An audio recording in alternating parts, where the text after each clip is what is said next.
ರಾಜ್ಯ ಸಚಿವ ಸಂಪುಟ ವಿಸ್ತರಣೆಯ ಸರ್ಕಸ್ ಈಗ ಜೋರಾಗಿ ನಡೀತಾ ಇದೆ. ಲಿಸ್ಟ್ ಹಿಡಿದು ಡೆಲ್ಲಿಯನ್ನು ತಲುಪಿದರೆ ಸಿಎಂ ಡಿಕೆಶಿ ಇವತ್ತು ಅಥವಾ ನಾಳೆ ಹೈಕಮಾಂಡ್ ಭೇಟಿ ಮಾಡುವ ಸಾಧ್ಯತೆ ಇದೆ. ರಾಜ್ಯ ಸಚಿವ ಸಂಪುಟ ವಿಸ್ತರಣೆಯ ಸರ್ಕಸ್ ಜೋರಾಗಿ ನಡೀತಾ ಇದ್ದು ಲಿಸ್ಟ್ ಹಿಡಿದು ಡೆಲ್ಲಿ ತಲುಪಿದರೆ ಸಿಎಂ ಇವತ್ತು ಅಥವಾ ನಾಳೆ ಹೈಕಮಾಂಡ್ ಭೇಟಿ ಮಾಡುವ ಸಾಧ್ಯತೆ ಇದೆ. ಮಲ್ಲಿಕಾರ್ಜುನ ಖರ್ಗೆ, ಸುರ್ಜೇವಾಲಾ ಮತ್ತು ರಾಹುಲ್ ಗಾಂಧಿ ಅವರನ್ನ ಭೇಟಿ ಮಾಡುವ ಸಾಧ್ಯತೆ ಇದೆ. ಇವತ್ತು ಅಥವಾ ನಾಳೆ ರಾಜ್ಯ ಸಚಿವ ಸಂಪುಟ ವಿಸ್ತರಣೆ ಆಗಬೇಕಾಗಿದೆ. ಎರಡನೇ ಹಂತದ ಸಂಪುಟ ವಿಸ್ತರಣೆಯ ಪ್ರಕ್ರಿಯೆ ಸದ್ಯದಲ್ಲೇ ನಡೆಯಲಿದ್ದು, ಇಷ್ಟು ದಿನಗಳ ಕಾಲ ಕೇಂದ್ರ ಸರ್ಕಾರದ ವಿರುದ್ಧ ರಾಹುಲ್ ಗಾಂಧಿ ನೇತೃತ್ವದಲ್ಲಿ ವಿಪಕ್ಷಗಳು ಪ್ರತಿಭಟನೆ ನಡೆಸ್ತಾ ಇದ್ವು. ಹಾಗಾಗಿ ಆ ಪ್ರತಿಭಟನೆಯಲ್ಲಿ ನಿರತರಾಗಿದ್ದಂಥ ರಾಹುಲ್ ಗಾಂಧಿ ಇತ್ತ ಸಚಿವ ಸಂಪುಟ ವಿಸ್ತರಣೆಯ ಕಡೆಗೆ ಹೆಚ್ಚಿನ ಗಮನವನ್ನು ವಹಿಸಲಿಕ್ಕೆ ಸಾಧ್ಯ ಆಗಿರಲಿಲ್ಲ. ಆದರೆ ಈಗ ರಾಹುಲ್ ಗಾಂಧಿ ಬಹುಶಃ ಸಚಿವ ಸಂಪುಟ ವಿಸ್ತರಣೆಯ ಕುರಿತಾಗಿ ಹೆಚ್ಚಿನ ಗಮನವನ್ನು ಹರಿಸುವಂಥ ಸಾಧ್ಯತೆ ಇದೆ. ಅಂದುಕೊಂಡಂತೆ ಆದರೆ ಇವತ್ತು ಅಥವಾ ನಾಳೆ ಹೈಕಮಾಂಡ್ ನಾಯಕರನ್ನ ಡಿಕೆ ಶಿವಕುಮಾರ್ ಭೇಟಿಯಾಗುವ ಸಾಧ್ಯತೆಗಳು ನಿಚ್ಚಳವಾಗಿದೆ. ಮಲ್ಲಿಕಾರ್ಜುನ ಖರ್ಗೆ ಮತ್ತು ಸುರ್ಜೇವಾಲಾ ಹಾಗೂ ರಾಹುಲ್ ಗಾಂಧಿ ಅವರನ್ನ ಭೇಟಿ ಮಾಡುವಂಥ ಸಾಧ್ಯತೆ ಇದೆ.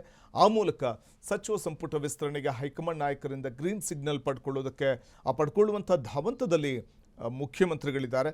ಸೊ ಕಾದು ನೋಡಬೇಕಿದೆ.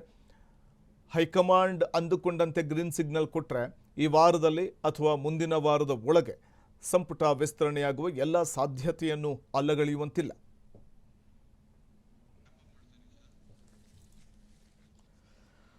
ಸಂಪುಟ ವಿಸ್ತರಣೆ ಬಹುತೇಕ ಕ್ಲೈಮ್ಯಾಕ್ಸ್ ಹಂತಕ್ಕೆ ಬಂದಿದೆಯಾ, ಈ ಕುತೂಹಲ ಇರುವಂಥದ್ದು. ಯಾಕಂದರೆ ಸಂಪುಟ ವಿಸ್ತರಣೆಯ ಒಂದು ಪ್ರಕ್ರಿಯೆಗೆ ಸಂಬಂಧಪಟ್ಟಂತೆ ಈಗಾಗಲೇ ಡಿಕೆ ಶಿವಕುಮಾರ್ ದೆಹಲಿಗೆ ಪಯಣವನ್ನು ಬೆಳೆಸಿದ್ದಾರೆ.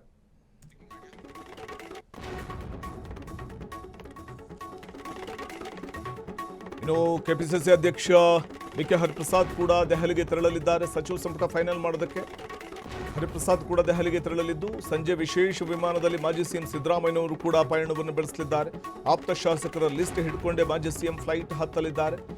ಇವತ್ತು ರಾತ್ರಿ ಅಥವಾ ನಾಳೆ ಹೈಕಮಾಂಡ್ ಜೊತೆ ಸಭೆಯನ್ನ ನಡೆಸಲಿದ್ದಾರೆ ಅನ್ನುವಂಥ ಮಾಹಿತಿ ಲಭ್ಯವಾಗ್ತಾ ಇದೆ. ಇನ್ನು ಕೆಲವೇ ಕ್ಷಣಗಳಲ್ಲಿ ಡೆಲ್ಲಿ ಫ್ಲೈಟ್ ಕೆ ಹರಿಪ್ರಸಾದ್ ಹತ್ತಲಿದ್ದಾರೆ. ಇನ್ನು ಸಂಜೆ ಮಾಜಿ ಸಿಎಂ ಸಿದ್ದರಾಮಯ್ಯನವರು ಡೆಲ್ಲಿ ಫ್ಲೈಟ್ ಹತ್ತಲಿದ್ದಾರೆ. ಮತ್ತಷ್ಟು ಮಾಹಿತಿಯನ್ನು ಪಡೆಯೋಣ ನಮ್ಮ ಪ್ರತಿನಿಧಿ ಮಾರುತಿ ಅವರಿಂದ. ಮಾರುತಿ, ಅಂತೂ ಇಂತೂ ಅಳೆದು ತೂಗಿ ಸಂಪುಟ ವಿಸ್ತರಣೆಯ ಕ್ಲೈಮ್ಯಾಕ್ಸ್ ಹಂತಕ್ಕೆ ಬಂದು ನಿಂತಿದೆ ಅಂತ ಭಾವಿಸಬಹುದಾ? ಬಹುಶಃ ಇವತ್ತು ಅಥವಾ ನಾಳೆ ಹೈಕಮಾಂಡ್ ನಾಯಕರನ್ನ ಭೇಟಿಯಾದ್ರೆ ಅಂದುಕೊಂಡಂತೆ ಈ ವಾರದಲ್ಲೇ ಸಂಪುಟ ವಿಸ್ತರಣೆ ಆಗಬಹುದಾ ಅಂತ? ವಸಂತ್, ಹೌದು.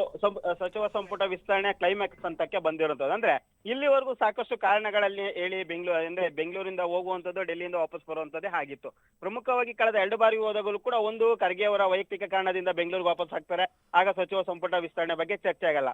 ಮೊನ್ನೆ ಹೋದಂತಹ ಸಂದರ್ಭದಲ್ಲೂ ಕೂಡ ಡೆಲ್ಲಿಯಲ್ಲಿ ನೀಟ್ ಎಕ್ಸಾಮ್ ಬಗ್ಗೆ ಪ್ರತಿಭಟನೆ ನಡೀತಿರುತ್ತೆ. ಅಲ್ಲಿ ಹೈಕಮಾಂಡ್ ನಾಯಕರು ಕೂಡ ಭೇಟಿಗೆ ಅವಕಾಶ ಕೊಡಲ್ಲ, ಚರ್ಚೆಗೂ ಕೂಡ ಅವಕಾಶ ಸಿಗಲ್ಲ. ಹೀಗಾಗಿ ಮತ್ತೊಮ್ಮೆ ಹೈಕಮಾಂಡ್ ನಾಯಕರು ಬುಲಾವನ್ನ ಕೊಟ್ಟಿರೋಂಥದ್ದು. ಈಗಾಗಲೇ ಸಚಿವರು ಅಂದ್ರೆ ಸಚಿವ ಆಕಾಂಕ್ಷಿಗಳು ಕೂಡ ಈಗಾಗಲೇ ಡೆಲ್ಲಿಗೆ ತೆರಳಿರುವಂತದ್ದು. ಇನ್ನು ಬೆಳಿಗ್ಗೆ ಏನು ಸಿಎಂ ಡಿಕೆಶಿ ಅವರು ಮತ್ತೆ ಅದೇ ರೀತಿ ಕೆಪಿಸಿಸಿ ಅಧ್ಯಕ್ಷರಾದ ಕೆ ಹರಿಪ್ರಸಾದ್ ಇನ್ನೇ ಕೆಲವೇ ಕ್ಷಣಗಳಲ್ಲಿ ಹೋಗ್ತಿರುವಂತದ್ದು. ಸಿಎಂ ಈಗಾಗಲೇ ದೆಹಲಿಯನ್ನ ತಲುಪಿರುವಂತದ್ದು. ಪ್ರಮುಖವಾಗಿ ಒಂದಷ್ಟು ಸಚಿವಾಕಾಂಕ್ಷಿಗಳು ಕೂಡ ನಿನ್ನೆಯಿಂದಲೇ ಡೆಲ್ಲಿಯಲ್ಲಿ ಬಿಡ್ಬಿಟ್ಟು ಮಲ್ಲಿಕಾರ್ಜುನ್ ಖರ್ಗೆ ಮತ್ತು ವೇಣುಗೋಪಾಲ್ ಭೇಟಿಯಾಗುವ ಪ್ರಯತ್ನ ಮಾಡ್ತಿದ್ದಾರೆ. ಯಾಕೆಂದ್ರೆ ಈ ಬಾರಿ ಅದಂದ್ರೆ ಬಾಕಿ ಉಳಿದಿರೋ 20 ತಿಂಗಳಲ್ಲಾದ್ರೂ ಕೂಡ ನಾವು ಸಚಿವರಾಗಿ ಕಾರ್ಯವನ್ನ ನಿರ್ವಹಿಸಬೇಕು, ನಾವು ಸಚಿವರು ಅನ್ಸ್ಕೋಬೇಕು ಅಂತ ಪ್ರಯತ್ನ ಸಾಕಷ್ಟು ಆಕಾಂಕ್ಷಿಗಳ ನಡುವೆ ಇರುವಂತದ್ದು. ಇನ್ನೊಂದ್ ಕಡೆ ಇವತ್ತು ಸಂಜೆ ಮಾಜಿ ಸಿಎಂ ಆಗಿರುವಂತಹ ಸಿದ್ದರಾಮಯ್ಯ ಅವರು ಕೂಡ ತಮ್ಮ ಆಪ್ತರ ಬಣದೊಂದಿಗೆ ಒಂದು ಪಟ್ಟಿಯನ್ನು ಇಟ್ಕೊಂಡು ದೆಹಲಿಗೆ ಹೋಗ್ತಾರೆ. ಡೆಲ್ಲಿಯಲ್ಲೂ ಕೂಡ ಅವರು ಕೂಡ ತಮ್ಮ ಆಪ್ತರಿಗೆ ಸಚಿವ ಸ್ಥಾನ ಕೊಡಿಸುವ ನಿಟ್ಟಿನಲ್ಲಿ ಅವರು ಕೂಡ ಕಸರತ್ತನ್ನ ಮಾಡ್ತಾರೆ.